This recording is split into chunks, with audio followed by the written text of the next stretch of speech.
প্রিয় দর্শক, নিশ্চয়ই আপনারা দেখছেন আমরা জনতার আদালত নামে একটা অনুষ্ঠান। তো এই অনুষ্ঠানটা আমরা শুরু করার কিছুদিন হয়েছে। তো প্রথম অনুষ্ঠান যখন আমরা শুরু করছি, প্রথম অনুষ্ঠানও আমরা কাঠগড়ায় দাঁড় করাইছিলাম আমরা উত্তরগঞ্জের বিধায়ক কমলাক্ষ দেবপুর কাস্তরে। তো আগামীকালকে আবার আমরা এই অনুষ্ঠান করতে যাচ্ছি। এই অনুষ্ঠান সম্পর্কে বিস্তারিত জাকের ভাই কইবা।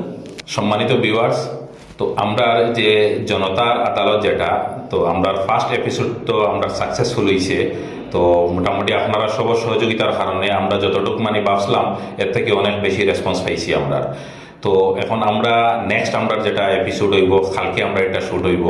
আর কালকে আমরা এটা তাকবা দক্ষিণ হরিগঞ্জের বিধায়ক কাঠগড়া, আর জাজর ভূমিকা তাকবা দিলামবাজার কলেজের senior most assistant professor doctor S N. Chowdhury sir.